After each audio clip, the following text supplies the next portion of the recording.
Hi everyone! Welcome to the Empath Art, guys. Another love reading, timeless and general. Take what resonates lang po. Maybe some part of the reading makaresonate kayo, some part of it hindi. Tingnan natin ngayon kung anong love connections, lessons in life and guidance ang ating mababatid for this reading. Or magbigay kaya tayo ng specific question. Okay, mahal ka pa ba ng person mo? Sabihin natin, nagkahiwalay kayo, no contact kayo, nagkalayo kayo for whatever reasons. May pagmamahal pa ba siya sa'yo? Iniisip ka pa ba niya? Naaalala ka pa ba niya? Nais ka pa ba niyang kausapin? Makita? So yung mga questions na katulad nun. Okay, tingnan po natin ngayon. Since this is general or collective reading, again, hindi po lahat maaaring makaresonate. Iba't ibang sitwasyon, iba't ibang mga energies. Kaya take what resonates pa rin po. Spirit guys, send me messages. Mahal pa ba sila ng person nila? Iniisip pa sila nito? Nais pa sila makausap o makita? Tingnan po natin. Spirit guys, send me messages. May pagmamahal pa ba sa kanila yung person nila? Iniisip ba sila nito? Nais pa ba silang makita? Makausap, makasama? Ano ba mga kadahilanan?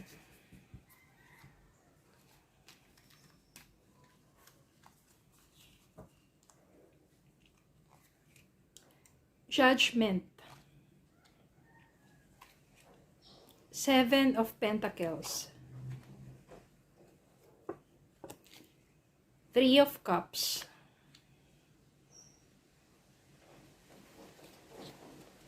Two of Wands.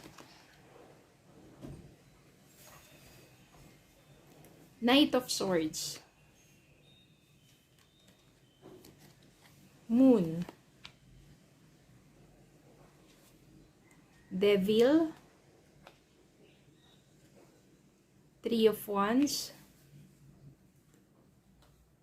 King of Pentacles,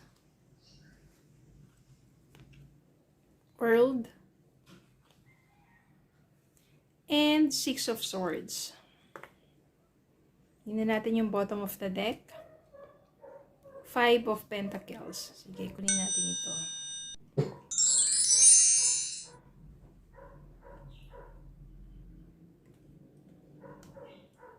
Yan. Okay, somehow, base din sa ating katanungan, maari kasing naging toxic ang inyong relasyon. Devil. May negative obsession, jealousy, mistrust, misunderstanding, away ng away, walang suporta, naging toxic. Natali kayo sa relasyon, na hindi na naging maganda yung takbo. Dami ng pag-aaway dito. Pwede rin, since this is 3 of Cups, usually celebration. Pero I can sense here na yung toxicity dito, yung toxic na yon, ay dahilan ng third party. At maraming itinatagong mga bagay-bagay tungkol sa kung saan-saan, di ba? Marami siyang tinatagong katotohanan sa'yo. Yun yung pinag-ugatan ng hindi nyo pagkakaunawaan at maaring yun din yung dahilan ng inyong paglalayo, pagkakalayo. 6 of Swords dito, you are trying to move forward with your life. Mag-move on na lang ako, kakalimutan ko na siya sa ginawa niya mga kasinungalingan sa akin. Nang lumayo ka, ito, 5 of Pentacles, naramdaman niya yun ng person mo, tsaka niya na-realize, parang namimiss ko na. Naramdaman niya yung kawalan mo. Nandito yun, no? Biglang, 2 of Wands, tsaka yung 3 of Wands. Namimiss ka niya. Iniisip ka niya, your person keeps wondering ano na kaya nangyayari sa'yo, ano nang balita sa'yo, okay ka na kaya? Paano kaya kung magkausap tayo, paano kung magkita tayong muli, kakausapin mo kaya siya? Ang daming mga tanong sa isipan niya. Samantalang ikaw, maaring ginagawa mo na lang ay, ayan, nagtatanim. No, not necessarily nagtatanim. Tama, nagtatanim ka na nagtatanim para sa iyong kabuhayan, para marami kang anihin. Ibig sabihin, nagsisipag ka, nagpo-focus ka na sa career mo, sa business mo, sa pag-aaral mo, o kaya naman sa kahit anong kabuhayan mo, just to keep you busy. Kasi kapag busy ka, marami ka mas iniintindi, medyo nawawala yung mind mo dun sa person mo. Hindi mo siya masyadong iisip. Di ka tulad kapag wala ka masyadong ginagawa, nag-iisa ka, palaging siya na lang sumasagi sa isip mo at dun ka nalulungkot. Bakit ginawa yung ganun? Bakit kayo nagkaiwalay? Mahal na mahal mo siya, ganyan ganito. Ang daming mga, diba, yung mga sadness, bitterness, loneliness na yan. You keep yourself busy para mas malibang din yung isipan mo. Na parang hanggat maaari, nagmo-move on ka na lang at ayaw mo na siyang isipin pa. Kapag ganun po, kapag nililibang mo yung sarili mo at ayaw mo masyadong maisip yung person mo or hindi mo na siya masyadong naiisip, that's the time that the energy of your person bumabaliktad. Kapag hindi mo na siya masyadong iniisip, pinakakawalan mo na siya sa universe, that's the time na nararamdaman ng person mo yung kawalan mo. Ibig sabihin niya, lalo na kapag hindi ka na naghahabol sa kanya, ikaw na yung hindi nagpaparamdam, hindi ka na nangungulit. Kasi yung mga times na ikaw yung nag-chase, naghahabol, ayaw naman niya makipag-usap, this time, babaliktad na yan. Hindi ka magpaparamdam, marami na ngayon iisipin yan. Marami ng mga sumasagi sa isip niya, bakit kaya ganun, bakit dati, no, parang gustong-gusto niya akong kausapin, nangungulit siya, bakit ngayon parang walang paramdam, ano na kaya nangyayari sa kanya, ganun po yun.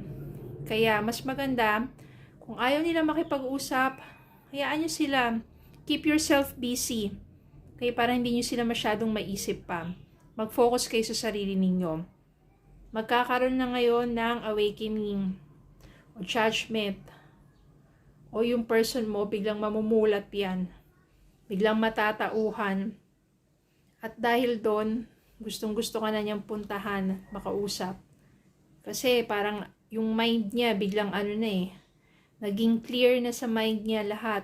No? Yung mga ginawa niya sa'yo, especially yung sa third party na yon, sabihin natin na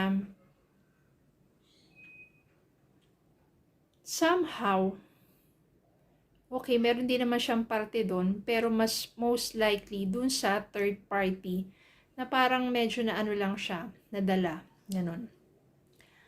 Maaring itong na to, pwedeng long distance, LDR yan. Pwedeng yung person mo may kaya to. At malakas yung energy dito na yung iba nga foreigner pa eh. Pero since ikaw na yung di nagpaparamdam sa kanya, you're trying to move forward with your life, siya naman ngayon keeps wondering about you. Maaring pinaplano na niya na puntahan ka, makipag-usap sa'yo, mag-travel, papunta sa'yo, kasi hindi na siya mapakali. Kakaisip sa'yo. So, maaring ganun na nga yung energy ng person mo. No? So, katanungan natin, may pagmamahal pa ba siya sa'yo? Iniisip ka pa? Definitely, iniisip ka pa niya. At gusto ka niyang puntahan at makita at makausap. Love? Possibly. Na meron pa ring love doon. Although walang lumabas dito yung cups para sa inyo, no? Pero tingnan natin yan. Spirit guys, send me messages. Anong message ninyo sa connection na ito?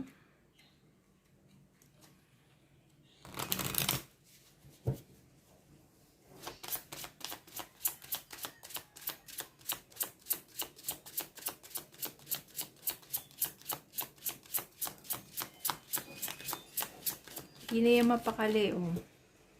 Two of Wands, Three of Wands, Knight of Swords. Gusto kanyang puntahan. Moon dito. Siya na yun, ikaw na ngayon yung nagiging mysterious sa dating. Yung dating mo sa kanya, mysterious. Kasi hindi ka na masyado nagpaparamdam sa kanya eh. Kaya ngayon, ayan, ang pagtanto niya, hindi na yung mapakali, kakaisip sa'yo.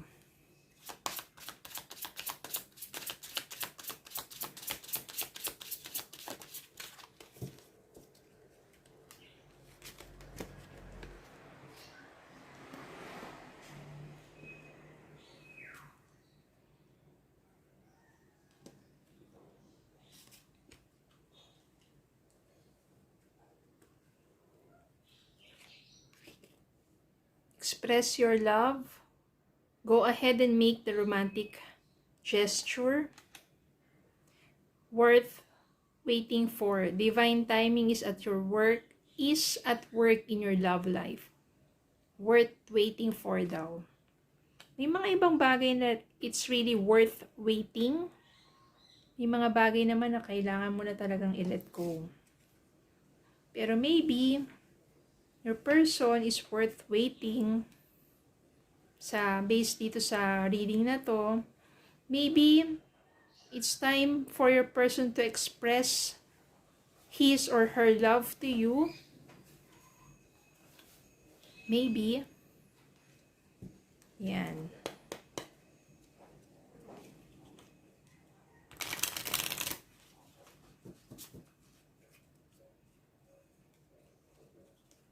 Sabihin ng iba, paano po yan kung naka-block kami sa kanya?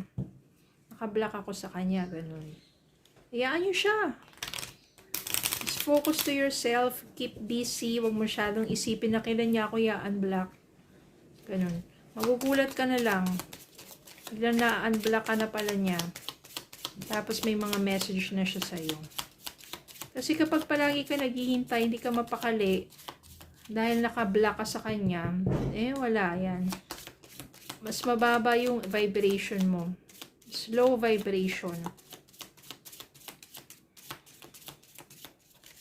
Pero kung hayaan mo siya, kung naka-block, ikaw rin ang hindi mapapakali at i-unblock mo ko. Dapat ganun yung mindset. Mask. Not showing true feelings, hide, personify, pretend, delude, gaslighting. Yan. Mag-ingat kayo sa mga ganitong tao.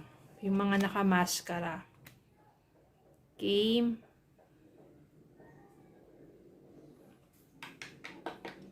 So, bakit lumabas yung mask dito? Maari kasi ganun yung ibang person ninyo. Especially kapag ka LDR, no? O long distance. Kaya dapat kilalanin yung mabuti. Bago nyo sagutin, bago kayo makipag-commit, or bago kayo ma-attach ng husto sa taong yon. Kasi baka nga mamaya, nagpe-pretend lang sila. So, maybe this is a guidance for you, especially do sa LDR, yung mga nakilala nyo lang online. Maybe they are just pretending. Iba pala yung picture, yung pinapadala nila sa totoong pagkatao nila, di ba? Kaya, ingat lang din po, especially sa mga LDR.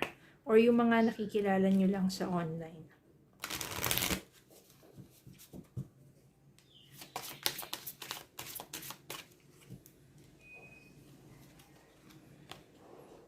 Pause. If you're feeling unsure about a decision, there's probably a good reason. Take your time and think it through. There's no need to rush. Allow your heart's wisdom to guide you. If you feel pressure to act immediately, it's probably a sign that this isn't the right opportunity. Don't worry because more opportunities will come along and the right ones will fit like a gorgeous glove. So, kailangan minsan mag-pause. Huwag nyo madaliin. Yung iba kasi hindi mapakali kapag walang love life No, huwag kayong magpa-pressure sa mga kaibigan ninyo, sa mga ninyo, or kapag ganyan, ibig sabihin, kailangan nyo munang ipahinga ang puso ninyo, alagaan ang puso ninyo, malagaan ang sarili ninyo, so that you will be more energized, Pag minamahal mo yung sarili mo, mas ma-attract mo yung taong tunay din na nagmamahal. Pero kapag pinipilit mo, kahit nasasaktan ka na, pinipilit mo isang tao, isang relasyon, pinaparusahan mo lang yung sarili mo. Maybe kasi minsan, kailangan ng taong yun to learn.